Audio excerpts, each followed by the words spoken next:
Hello, everyone, and good afternoon, and welcome to the Shaol and Louis Pozez Memorial Lecture Series today with Israeli prominent journalist and the filmmaker of Precious Life, Shlomi Eldar. Hello, Shlomi. And as others are now joining our webinar, I will first want to thank our sponsors that allow us to bring such interesting guests to the Center for Judaic Studies at the University of Arizona.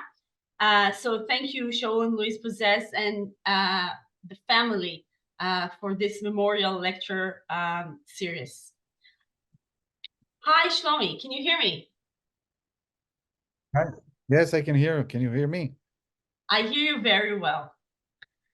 Last time I spoke to you, Shlomi, that was when you were standing with a protection vest on the roof of a house in Kiryat Shmona in the north of Israel, reporting about the war that has just begun following the October 7th events, the Hamas massacre.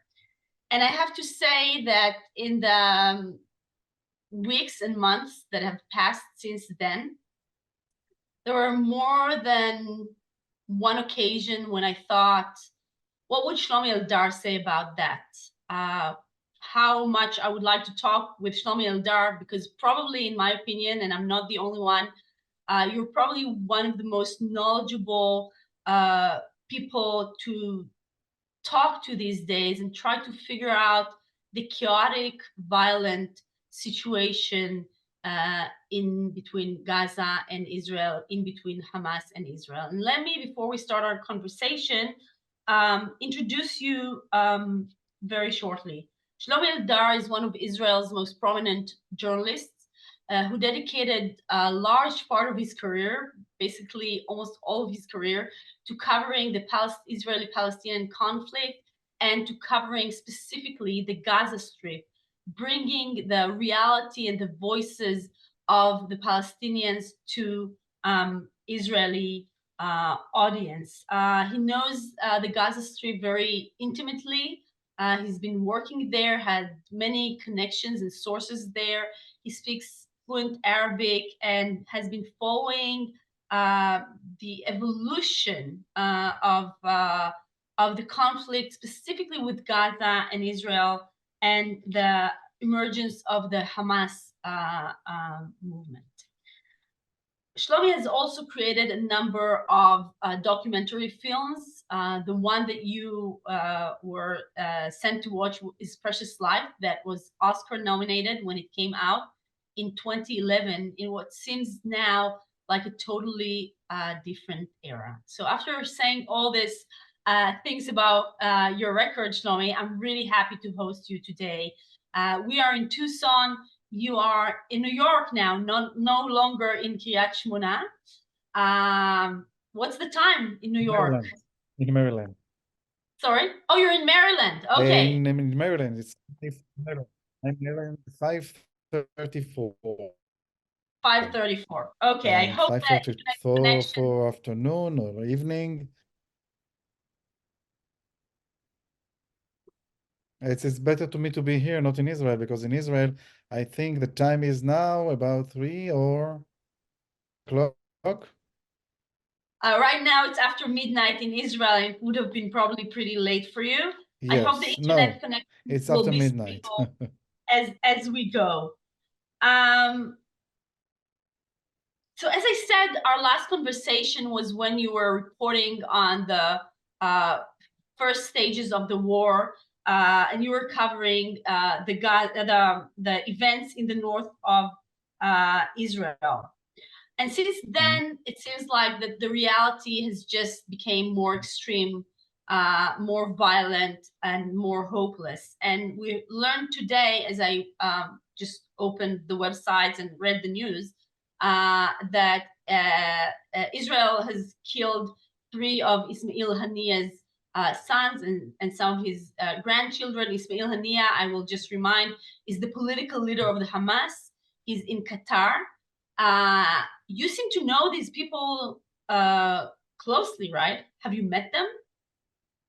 Yes, I've met Ismail Haniya many, many times. I think my first meeting was in 1994 after he came back from Lebanon, from Marj al-Zuhur, and after the Prime Minister Rabin deported Hamas leader to Lebanon. He came back in 1994 and he called me to Gaza. call in Gaza, of course, in Gaza Strip. He called me and wanted to meet me. I didn't know who he is because it was in 1994. He was anonymous for me. And before our meeting, I was standing with my TV crew near his house, and I saw a young little boy with a green eyes. It's very unique in Gaza Strip. And I started to speak with him, and he said to me, after I'll grow up, I would like to be shaheed, Yeah, and martyr. I'm now sharing and showing the image from your television report following that, right? That's Yes, the kid you're talking this is about. the image.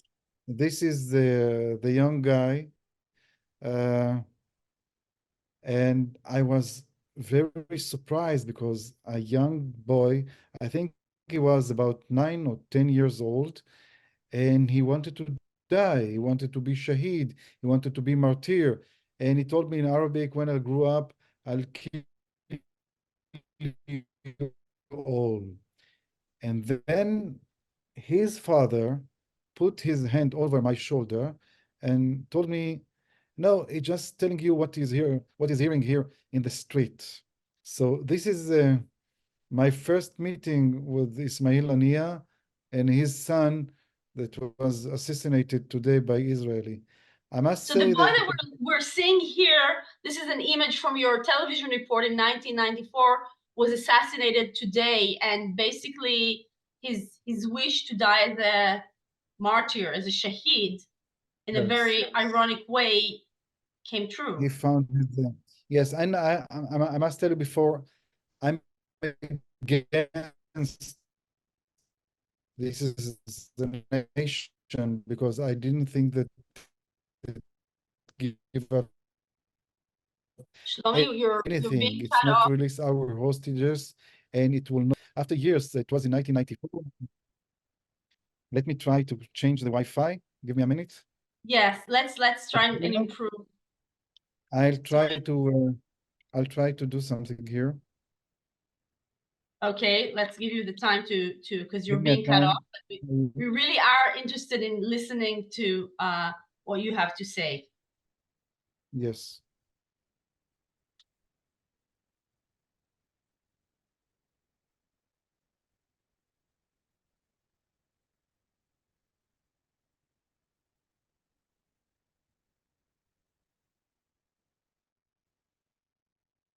So basically, the reports say that Israel has assassinated 3 out of 13, the 13 children of Ismail Haniya. Give me Ismail one Haniya second. is now in Qatar. Some of his children are outside of Gaza, but some of them are in Gaza and were Hamas militants. And those 3 that were assassinated, Israel claims were involved in military activity, and one of them was holding actually Israeli hostages. So that's a little bit of the background of these events today. Shlomi, is Yeah. it getting better? Yes, I think it's better. Can you hear me? Yeah, I can hear you much better now. It's much better because I changed the Wi-Fi here in the hotel. So Okay, I met him in 1994, and then after his father won the elected in 2006, after Hamas wins the election, I came to his house in Gaza Strip in refugee camp. I knocked on his door, and then a young boy, he was not a child anymore, but I think he was about 16 or 17 years old. And he opened his door and said, "Oh, Shlomo, we've met a long time ago." And I didn't recognize him because, he was a young little boy. And now I see a man. And I asked him, "Do you still want to be a martyr?" And he said, "No, we were very young. we were very stupid, and now we grew up, and now we have a brain. That's what he said. Right. And He was what, I then thought 20 it's something? something, it's yeah, he meant that we are now much more clever, and we are looking for, because his father was elected and to be the first prime minister of Hamas. And I want to say something more. I think Israel did wrong today to assassinate Ismail Haniyeh family. I don't think that they plan any terror attack today. I think it's kind of revenge, and I think more than that, it will it make very hard to release our hostages in Gaza Strip. We have now about 130 hostages in Gaza, and we would like to see him back home. And I think it's a wrong way to assassinate Ismail Haniyeh sons and grandchildren, and I think it's wrong. So I think you think that this assassination of Ismail Haniyeh's kids can sabotage ceasefire and any hostages exchange deal? I don't know about him. I don't know about the ceasefire. I know about the any hostages deal. Um, and I tell you the truth, I don't think also that we are very close to any exchange now. But it's not. I think that what Israel did today, the assassination of Ismail Haniyeh, it's not so clever. It's not nothing. It's just like a revenge. And I think we have to think about next day, a week, month, a year, what end the war? And his assassination will not end the war. Yeah, and I want to take you, from saying that of like looking at things ahead and plan things and really looking at reality as is. I want to take you to the outstanding article you published just this weekend. You went to Yes. Cairo, and probably you're one of the few Israelis who can bring this kind of voices to international media and to Israeli audience. And you decided to go and talk to those Palestinians who managed to escape Gaza, the wealthier ones, those that are more of the moderate streams of Fatah, of the PLO, right? Yes. Um, uh, some kind of the elite of Gaza who had enough money to go through the Egyptian border, and now they're in Cairo, basically refugees, wealthy refugees, but Yes. refugees. And you managed to speak to some of them, and the things they told you are pretty amazing. If you can Yes. elaborate a little bit. Yes, it's pretty amazing. I flew last week to Cairo because one of my friend from the West Bank, he told me that his brother ran away, evacuated from Gaza Strip after he was caught by the Israeli just because he spoke Hebrew and they suspicious he is acting any terror from Hamas. And he went out from Gaza Strip to Cairo, and it gives me an idea to flew to Cairo and meet my friend. I have many, many friends that cross the border between Gaza via Rafah, cross Egyptian cross border to Egypt. And when I met them, one of them I didn't meet, I think about 20 years ago. I think the last time that I saw him, it was during the second Intifada in Gaza Strip. And 2000, he 2001. 2001, yes. And he told me, all the time when they talked about their plane, Hamas, their plane, about the doomsday, the day after, we thought that it's a joke because they had a plan, they have a conversation and a conference in Gaza Strip in September 2021. And this conference that took place in Gaza, I just compare it to Vanessa Wannsee Balint, yeah. conference, Wannsee conference, because they divided Gaza, Israel, or what they call Palestine. But more than that, they plan how to kill the Israelis. And more than that, they had a thought that will take care about what they call the educated Jews in the Palestine. We can use them. And they appointed people to take care about cantons in Israel. So it was a plan. It's a plan that took place in Gaza Strip 2 years ago. And my friend that preferred to be anonymous told me, when I've heard about this conference, first I thought that it's a ridiculous. But when I've heard that the leaders of Hamas, the leadership of Hamas, participated in this conference and in this conference, then I understood that something wrong is here, and they are crazy. So And Shlomi, here, I want to stop you for a second and just reflect, because when I read it, I thought like this just couldn't be.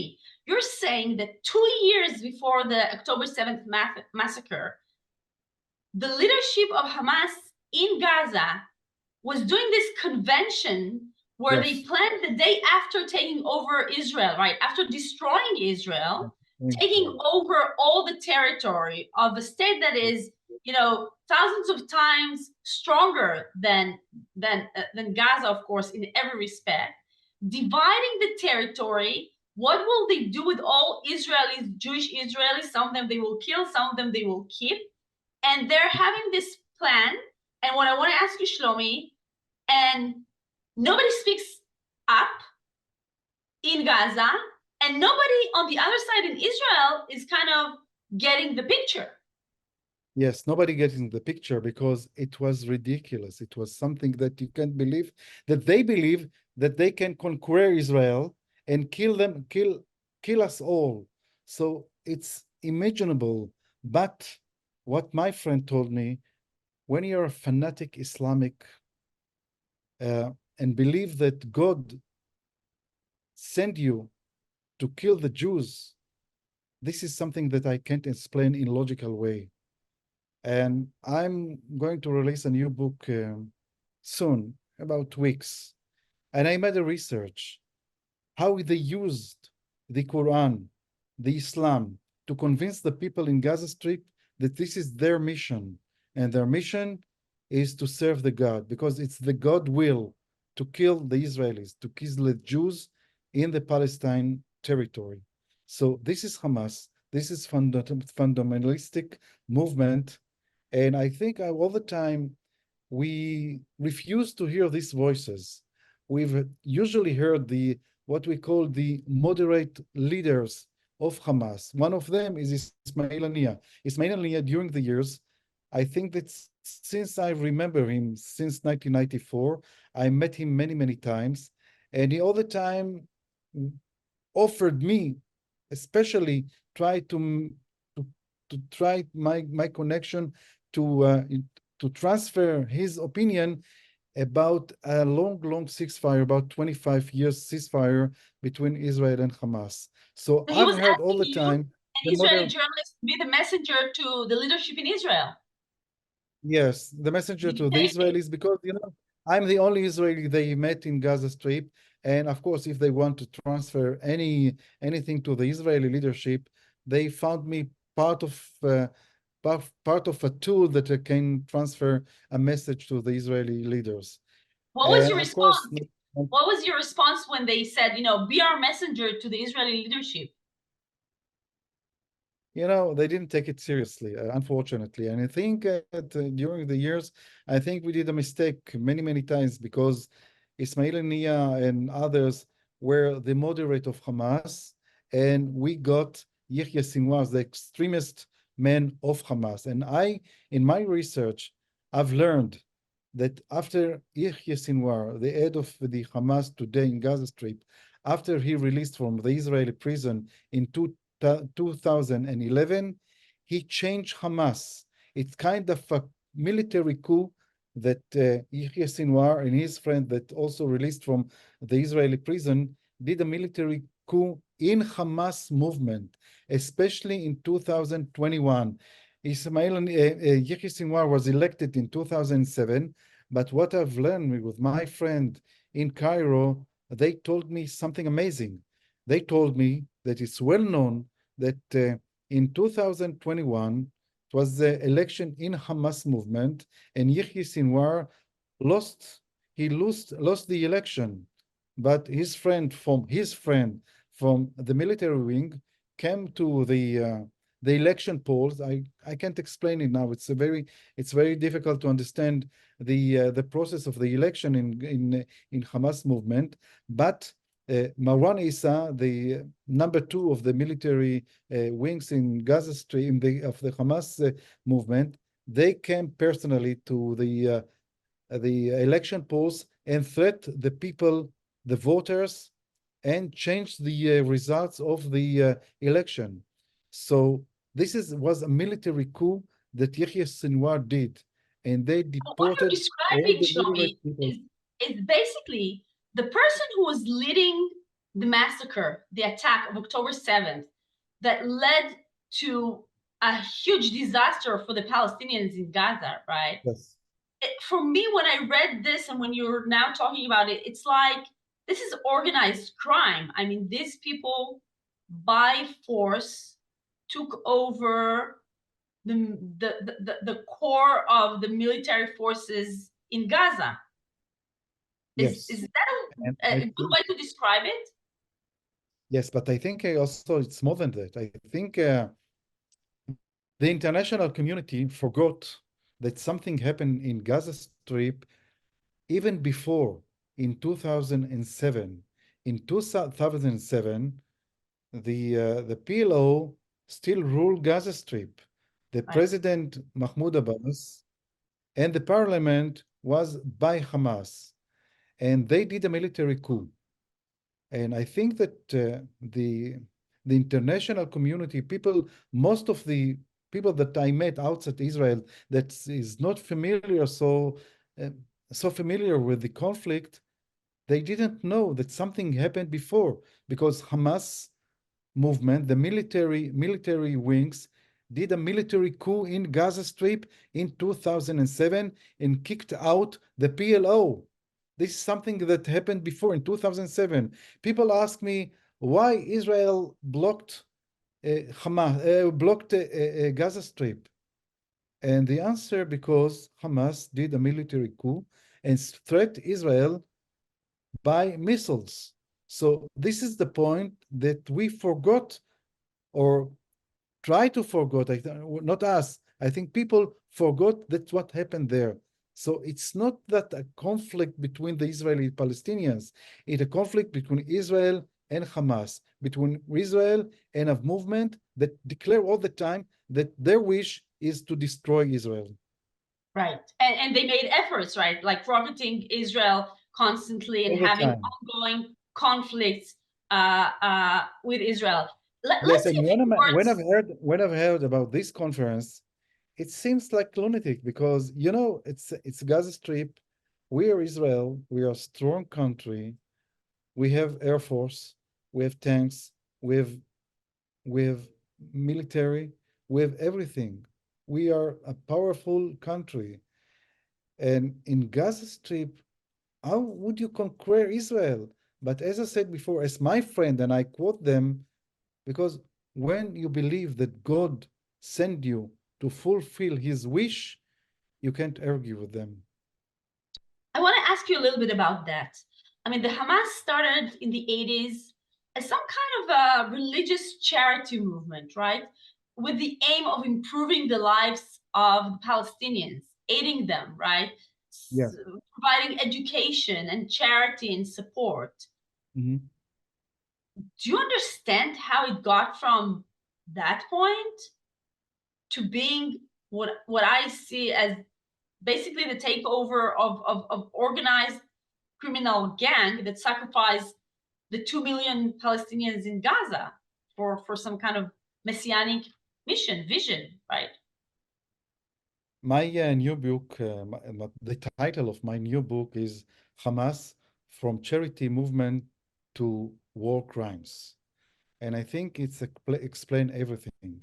Because when I researched Hamas and I met Sheikh Ahmed Yassin, the founder of Hamas, even Ismail Haniyeh and others from the old leadership in Gaza Strip, there's something that they used to call uh, control the fire, control the violence, because they understood if they did something unusual, like what happened in October 7th, they could be eliminated by Israel about all the movement. And they try all the time, try to find the balances between terror attacks and the charity of the movement. And what happened, I said it before, what happened, it's like an accident. It's a military coup that Yahya Sinwar, after he was released from the Israeli jail, he had a plane. And the plane was to attack Israel. In 2014, the Protective Edge Operation, operation yeah. in Gaza Strip was kind of destroyed this plan, because as I've learned in my research, this plan of attacking Israel was ready before 2014. So after Yahya Sinwar released from the Israeli jail, he started to plan this huge attack. It was destroyed by the Protective Edge, but it still planned to do it and to fulfill it. And in 2023, he found the opportunity to fulfill his madness. And I want to talk to you about those who bear responsibility beyond, of course, the madness, the religious messianic madness that took over Hamas and then Gaza. I want to talk to you about the responsibility of Israel, who Yes. took the policy of, okay, let's keep the Hamas under control, nurture them, and keep them happy and satisfied and maybe quiet. Let's talk about Qatar. Let's talk about maybe the United States and other Western countries who supported UNRWA in Gaza. What's your view? Yes, of course. When we are talking about responsibility, one of the responsibility was taken is by the Prime Minister Netanyahu. Netanyahu preferred to live with Hamas and fight against Mahmoud Abbas, The because moderate leader. the moderate Hamas, the PLO in the West Bank, because to make a deal, to make a peace process with the Mahmoud Abbas, with the in the West Bank, it's mean to you have to pay something for it's a compromise peace, because you have to give up territories between Israel and PLO. And then he tried to make Mahmoud Abbas one of his most enemy in the Middle East, while the real enemy was in Gaza Strip. And Netanyahu thought that divide the Palestinian, it's a good interest of Israel. In 2018, And divide and conquer, right? yes, Mahmoud Abbas declare a boycott against Hamas movement in Gaza Strip and stopped paying them the salary of his workers in Gaza Strip. So he was still responsible for Gaza Strip after the military coup. And who helped Hamas? Netanyahu and President Donald Trump. Netanyahu asked Donald Trump to go to the Qatarian and find a way to save Hamas. That's what happened in 2018, and it's unbelievable. And I would like to remind you something more than that. In 2018, Qatar itself was under a boycott by the Muslims country, Saudi Arabia, Egypt, and the Emirates. So who feeds Hamas? It was Netanyahu. And this goes by the saying that the enemy of my enemy is my friend, and therefore fitting more extremism and giving more power to the Hamas in Gaza. Yes, and Hamas took the money that they had and built tunnels and built a huge army. And I think I talked about every lecture that I give. I remind people any an interview that one of Hamas leader, one of top Hamas leader, Musa Abu Marzouk, he was interviewed at the beginning of the war, and he said something amazing. He was asked about the tunnels. So Hamas, he was asked by the interviewer, built tunnels in a billions of dollars. And she asked him, where are you? Why are you hiding in the tunnels while the people of Gaza outside the tunnels? And he said, the tunnels belong to the leadership. And she was surprised and asked him, and what about the ordinary people? Who'll take care about them?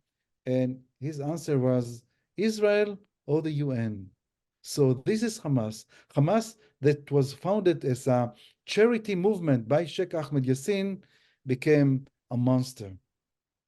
That betrayed their own people, first and Yes, of foremost, course. because And they what brought a happened? disaster on their life in this horrible war. And I want to ask you about the media.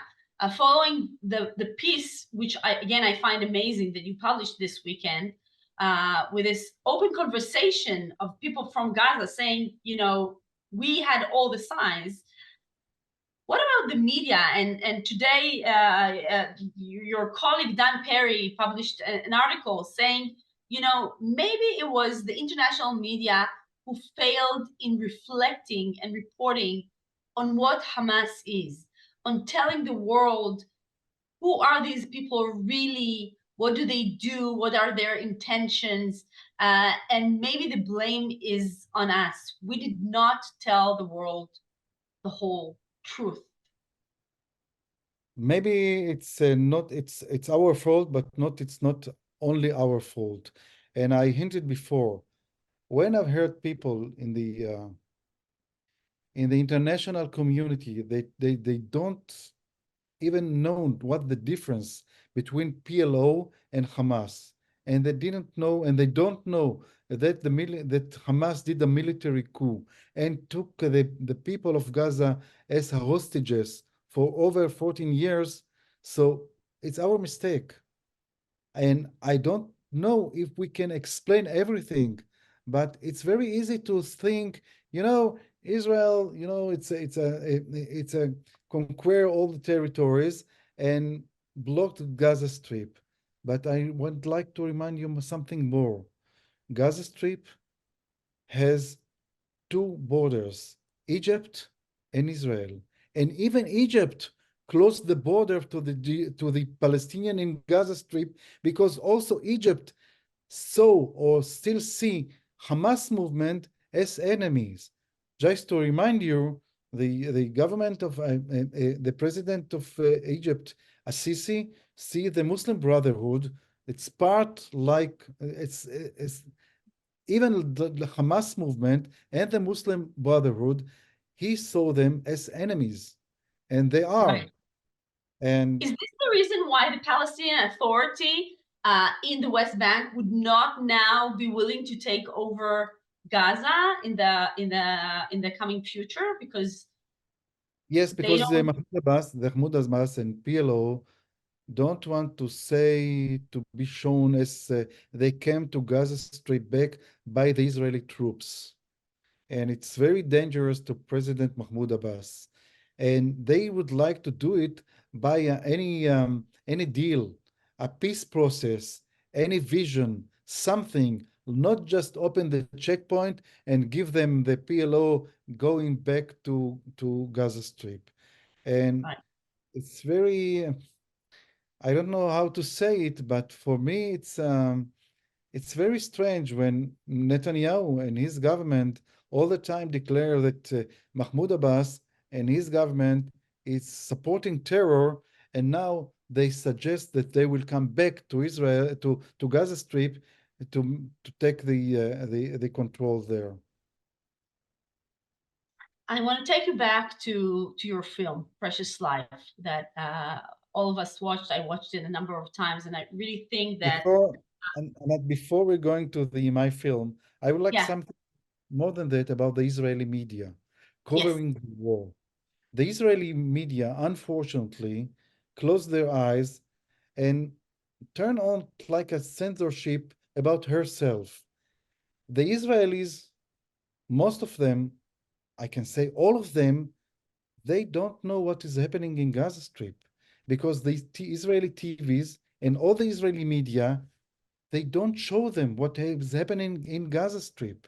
In Gaza Strip, we have to know there is a war. It's a justified war that Israel started after October 7th. But the operation that we did in Gaza Strip was wrong. In Gaza Strip today, there are about 42,000 people who find their death by the Israeli IDF. 42,000. The building of Gaza, most of them destroyed by the IDF. And the Right. Israelis audience didn't see anything of it. And this is the Israeli media that has been changed since I remember it, since my film Precious Life, since I covered the territories for the Israeli Channel 1 and Channel 2 and Channel 10. Today, what is happening for the Israeli media, they close their eyes and show the people, the Israeli audience, what they want them to show and not all the picture. How do you understand that, Shlomi, that basically there's some kind of a screen, a black screen in between Israel and Gaza, so Israelis are not exposed to the atrocities that the Gazans are going through? Is that Yes, because they don't want to anger the audience or they because don't of the want to anger government? they don't want to anger the audience after the October 7th. And Right.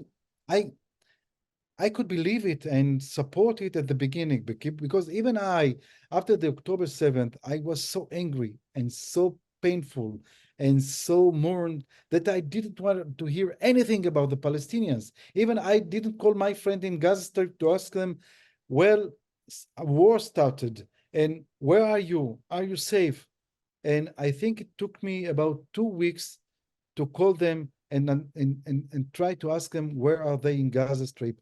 Even the family from my film Precious Life, Abu Mustafa, I even didn't dare to call them because I didn't want to hear anything about it because the trauma that we had in October 7th was huge.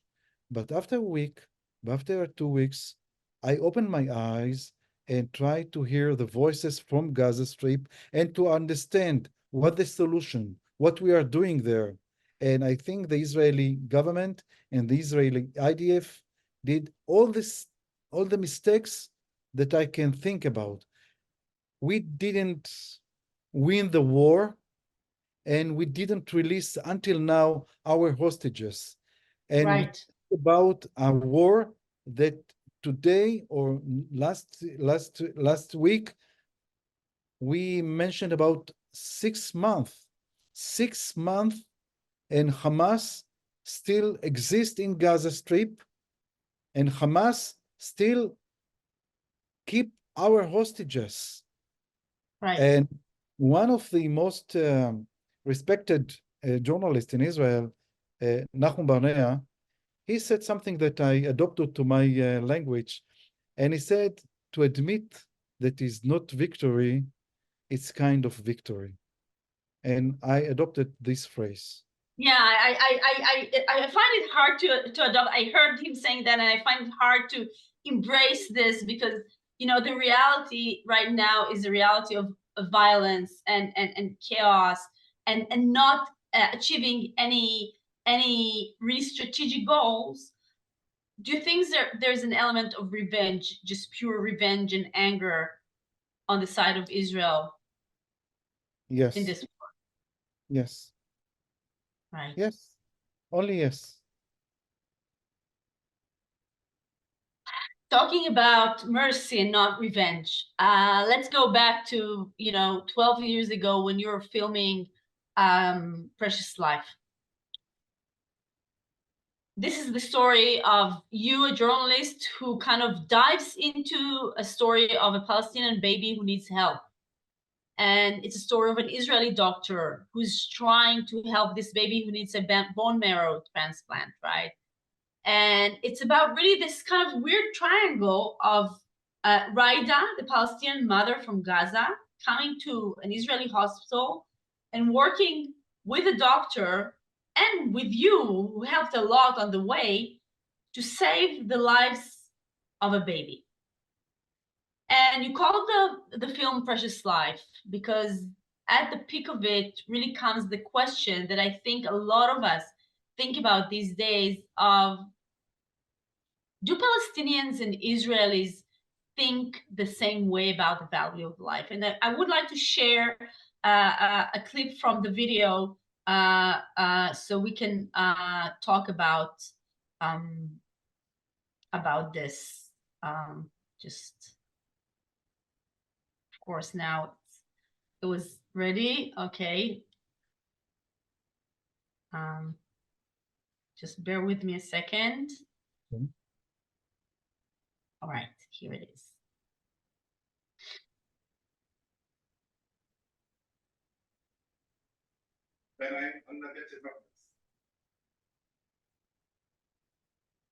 بلاش نحكي في البيت المقدس لأنه مسبب المشاكل. احنا بنحكي إنه انتوا شايفين عيوب. بس إيدي بلاش ندخل في المواضيع هي أحسن. كنت في القدس؟ بتمنى مع بعض. تصدر عن خطوية. ما طبيعي. احنا لا. مش ظلم هذا يعني. وصلنا. كيف لكم؟ بقول لك بلاش نحكي في الموضوع هذا، سكر وخلاص. يعني بقول القدس أنا. قولي القدس. أنت. ليش؟ كيف ليش؟ ليش؟ الرسول عارض أو عارض السماوات إلى العالم، كيف لكم؟ نقطة جدال هاي، بس هي لنا مش لكم. قسمها. لا. نص نص. لا. كذا القدس. والله؟ زي عرفات قال مليون شهداء للقدس. أكثر مننا، كلنا القدس. كل الشعب. القدس. تزعل انت صح؟ ليش؟ عشان بحكي هيك. لا انا حسب رايي شهداء مش شهداء هيك رفض. لا انا بحكي لك مش منهم، كلنا القدس. شوف انه عارف الموت عنا شيء طبيعي، ما نخافش منه. يعني من اصغر واحد من البيت اللي اصغر من محمد ده اكبر واحد فينا، كلنا في القدس. انا شايفينها حجنا. بس هتزعل تضحك. بس تزعل. ما بقدرش يعني هذا حاجة دينية ما بقدرش بكفر إذا كنت القدس مش أنا. تحب تكفر أنت؟ لا. خلاص.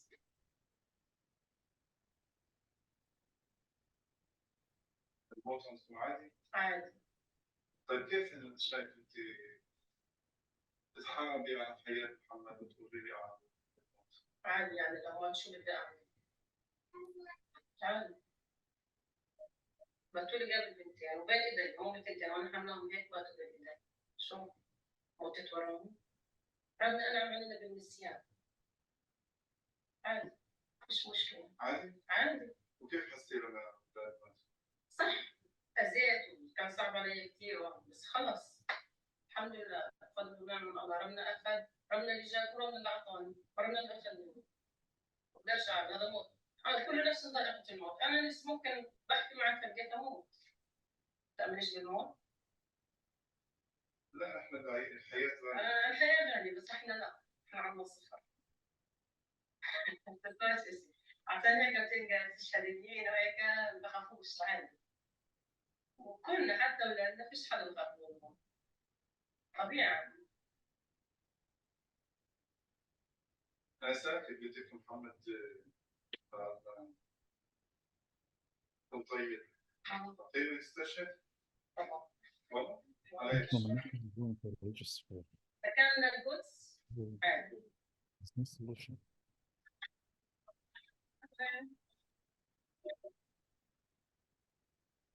Okay, Shlomi. Yes, I think that this scene from the film show us something that I think that I didn't realize in back these days. The Israeli-Palestinian conflict turned from a national war into a religious war. And that it was, I think, the beginning. And when we are comparing national war to religious war, in a national war, you can compromise. You can find some solutions like dividing the territories, move the border or something else. But when we are talking about religious war, there is no solution and no compromise. And this is the difference that I think is happening now. And now we are in the middle of a religious war between Muslims in Gaza Strip, extremist Muslims in Gaza Strip, and unfortunately also in the Israeli right wing in Israel today. Right, Jewish fundamentalists, Jewish that some of fundamentalists. them are in the government, some of them are in the government now. And I just want to describe this moment where you are in an Israeli hospital, fighting, almost shoulder to shoulder with the Israeli doctor and with the mom, Raida, to save her baby's life. And there she is standing, talking to the camera and telling you, I hope Muhammad will grow up and sacrifice his life. Basically, she doesn't say it in so many words, to kill people like you or maybe your children for the fight for Jerusalem. And how did you feel after that conversation? I know you were very, very much stormed. You wanted to quit, right? Yes, Anat, I saw this scene now in a new perspective. I think that now I really understand what I research now, the brainwashing that I wrote in my new book. I think Raida Abu Mustafa was brainwashed in Gaza Strip in 2010, and she was educated to hate Jews.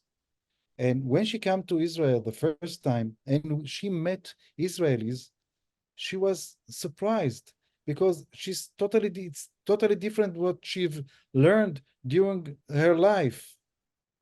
And I was astonished because I tried to understand everything in my logical, in my perspective.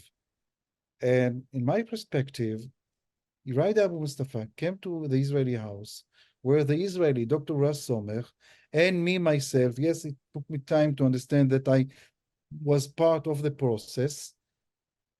And we thought that she will admire our mission to save her baby's life. And when she said, no, it's my religious, I believe, my belief that my baby, my boy, my son, supposed to save Jerusalem, Al-Quds. So this is what I said before when the national war became to a religious war. She understand that the Israeli that she've never met before is totally different than what she educated. But maybe the religious is much, much stronger than everything. But Here's, I'm going to take you to the question. To be optimistic, when she came back to Gaza Strip, she understood there was a process that Raida Abu Mustafa went through. And she told me, why shouldn't we sit together and try to find a solution to live together? She crossed the river between hatred to understand that hatred would not help us to live together. And here's, I invite all those who listen to us, start putting questions in the Q&A, because we'll get to the stage of the questions and answers pretty soon. And I want to ask you, Shlomi, because this part of the film is so relevant today to the question of, could it be that we're looking at two societies that look at the value of life in different perspectives? Could it be that the Palestinians or the religious fundamentalist Palestinians are simply not like us? And for them, as Raida says, death is natural, it's nothing. I met my friend last week, the Palestinian who ran away from Gaza Strip. One of him, his name is Sufyan Abu Zaida, that I met him for 30 years. After the Oslo Agreement, I went to Gaza Strip as a journalist, a young journalist, and we're friends since.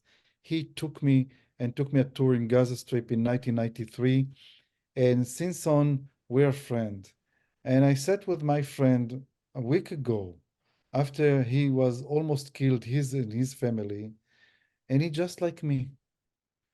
He thinks like me. He believe in life. So I can conclude everywhere.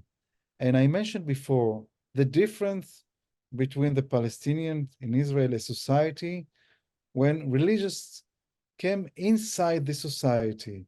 And there are many, many people in Gaza Strip that they are, I can say just simply, they are religious people because the circumstances, the environment in Gaza forced them to believe in God. They are very poor, they believe in God, and Hamas movement use it for themselves. But I can't say that we are totally different. And Right. again, my friend, I would like to say something about another Palestinian that I met in Cairo last week. I met two young boys.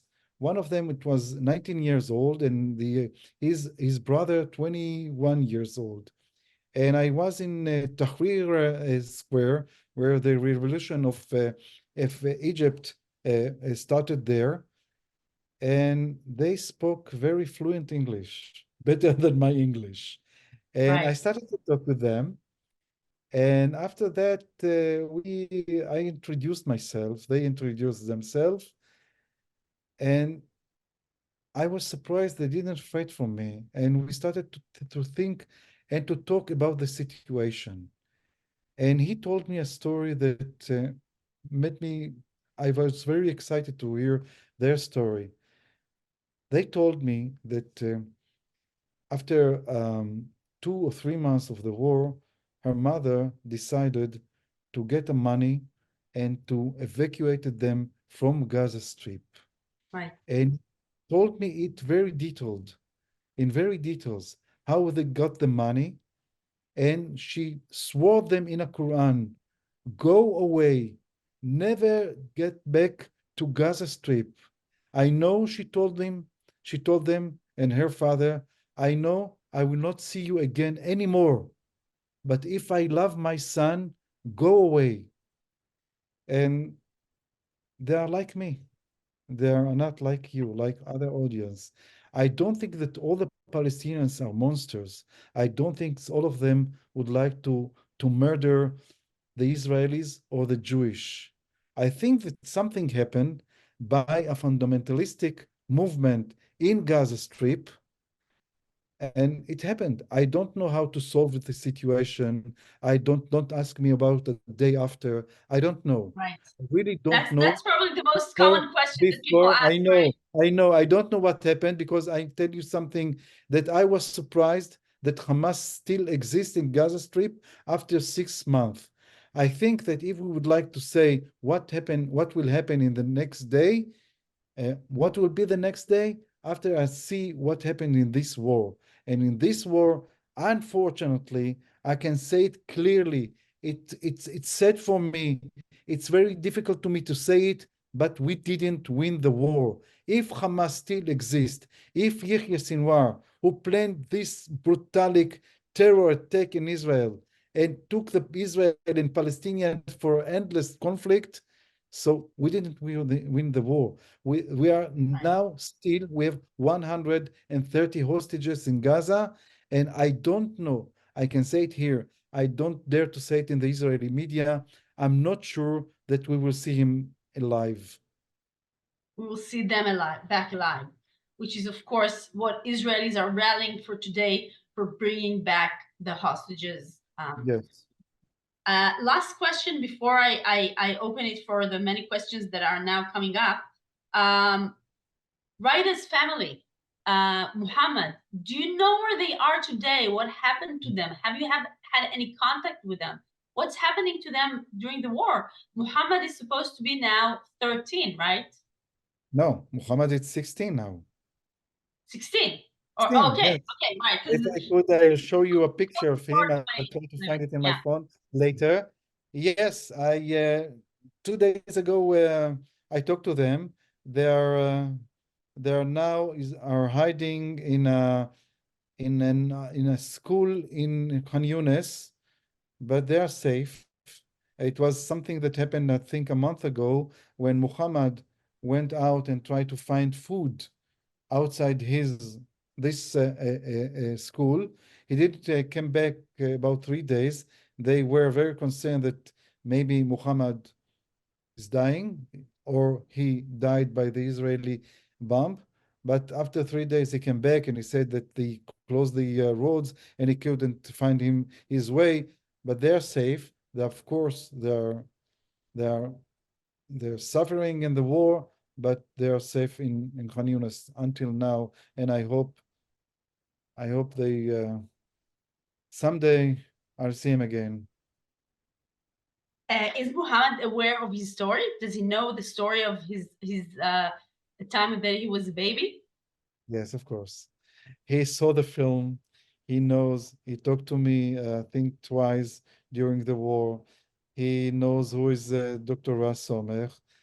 You know, Abu Mustafa family understand, and I can say now here, the course Hamas movement, what they gave to the Palestinian in Gaza Strip, and all the time, Fawzi Abu Mustafa called me last month and said, could you find any way that you give me anything, any idea how to get out from Gaza Strip, maybe to Egypt or to Europe? And I said, no, I have no suggestion, and I don't have any advice for you, unfortunately, because it's a huge family. And if you would like to evacuate from Gaza Strip, you need a lot of money, and I don't have Which any they idea. don't have. They don't have, and I don't know how to get it. So let's hope that the war will end soon, but unfortunately, I'm not so optimistic. All right, let me ask a little bit, a few questions here. Some of them are comments.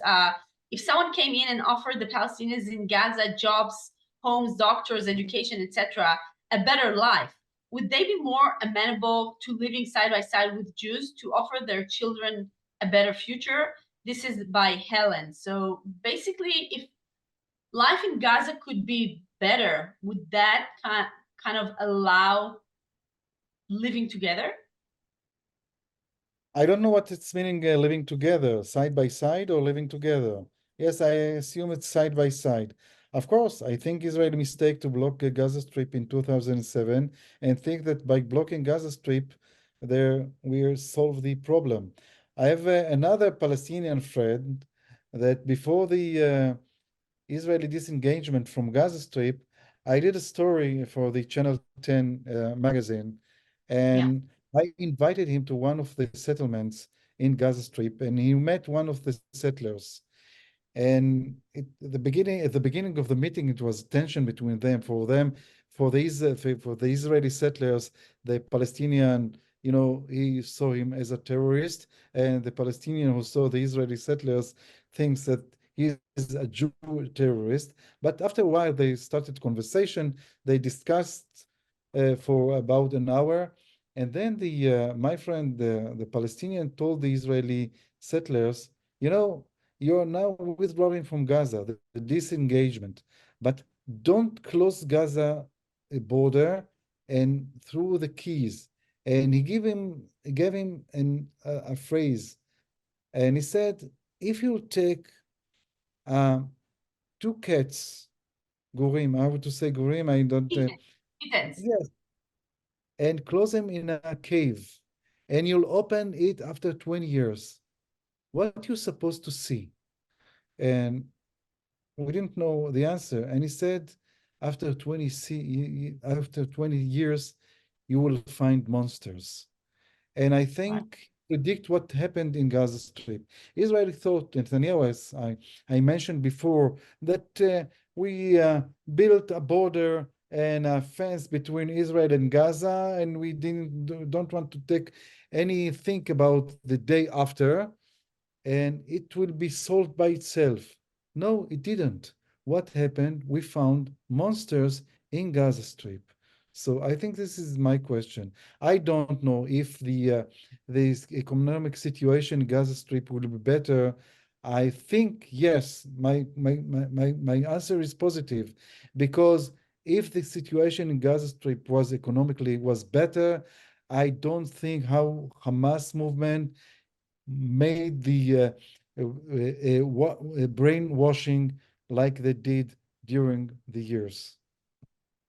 Let me just present another question. Jackie Montano is asking, were you ever scared for your life when making your films or investigating for your articles?